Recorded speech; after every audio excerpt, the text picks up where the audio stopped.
मत मांगो, एक काम कर दीजिए। क्या? बस एक कार्य चाहिए।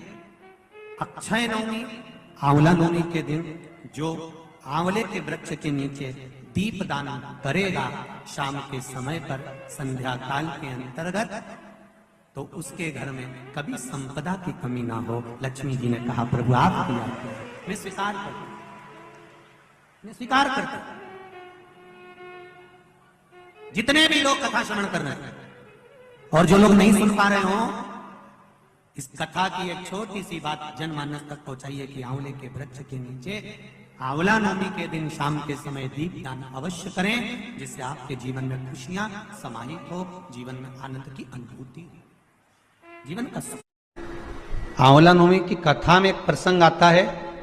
आंवला नवमी का पूजन आपको करना आता है। व्रत करने वाली माताएं व्रत करती है, आंवले के पेड़ के नीचे जाकर पूजन करना, भोजन करना, आंवले का वृक्ष की छाया में बैठना, उस दिन किसी को अपशब्द ना कहना, आंवले की पूजन कर कर अपनी झोली को पसार कर चीटी उंगली और अंगूठे से आंवले की छाल को थोड़ा सा पल्लू में गिरा लेना, उस छाल को ले जाकर अपनी बरकत में, अपनी अलमारी में, अपनी तिजोरी में रख देना। यह आंवला नवमी की पूजन का विधान है, संपदा के।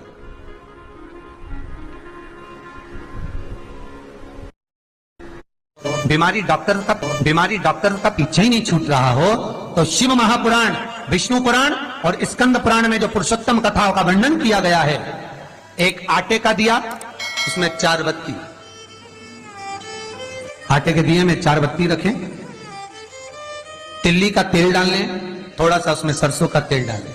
महाराज घर के बाहर, अर्थात घर के अंदर के बाहर जो चौखट होती, चौखट से थोड़ा सा बाहर, बिल्कुल चौखट पे नहीं बैठना, थोड़ा सा बाहर, नवमी तिथि के दिन शाम के 6 से 6:30 के बीच में 21 बार जो व्यक्ति बीमार रहता है उसके सिर से नीचे की ओर श्री नरसिंह भगवान का स्मरण कर कर, जिस अधिक मास में जिस तिथि को उतारा कर रहे हो उस तिथि का नाम लेकर, उस अश्विन अधिक मास का नाम लेकर, जो व्यक्ति का उतारा कर रहे हो उसका नाम और गोत्र लेकर 21 बार जो उतार कर उस दिए को घर के ही चौखट पर रख देता है, उस व्यक्ति की बीमारी छूट जाती है महाराज, वो रोगीला नहीं रहता। कि आंवला नवमी के दिन शाम के समय पर आंवले के वृक्ष के नीचे घी का दिया लगाकर कनक धारा स्तोत्र का पाठ अवश्य करें। नहीं आता हो तो मोबाइल पे उसको सुने, पर एक बार आंवला नवमी के दिन आंवले के वृक्ष के नीचे कनक धारा स्तोत्र का पाठ चाहे संस्कृत में चाहे हिंदी में करना चाहिए। उससे साल भर लक्ष्मी की कमी नहीं आती और आनंद का अनुभव करो।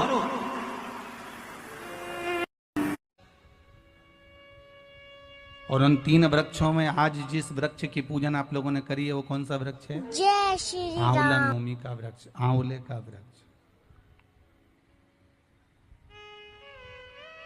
आंवले का वृक्ष। कथा सुनी होगी आप लोगों ने आज आंवले वृक्ष की, पर आंवला नवमी पर एक चीज का स्मरण जरूर रखना कि आंवले के वृक्ष के नीचे भले जाओ, आंवले के वृक्ष की पूजन भले करो, पर शिव महापुराण की कथा कहती है कि आंवला नवमी का दिन हो चाहे कार्तिक महीने का पूरा मास हो, कार्तिक का महीना हो, पर आंवले के वृक्ष की पत्तियों को नहीं तोड़ना चाहिए।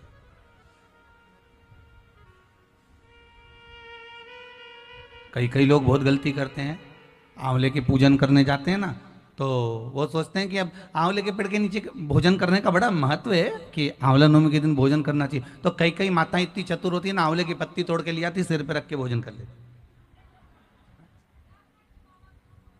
कर रहे थे क्या?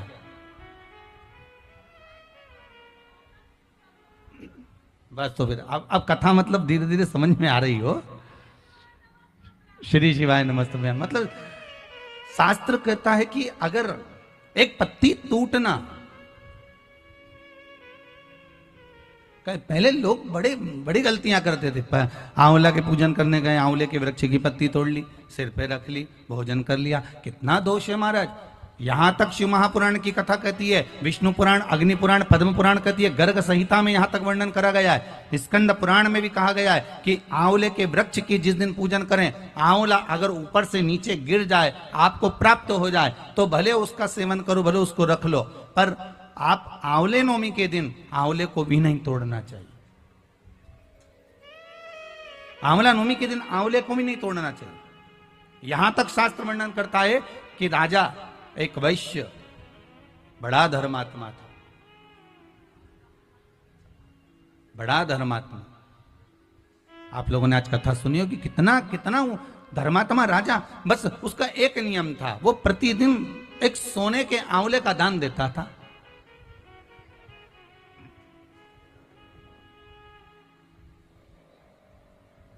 प्रतिदिन आंवले का दान करना, और वो भी सोने के आंवले का दान करना।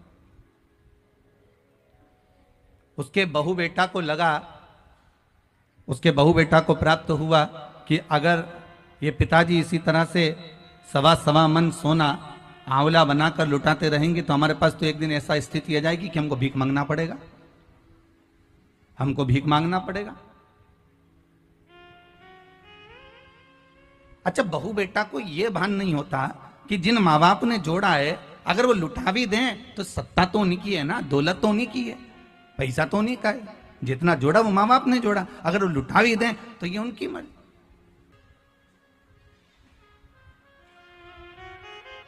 300-400 रुपये महीना का कौन खर्चा करेगा?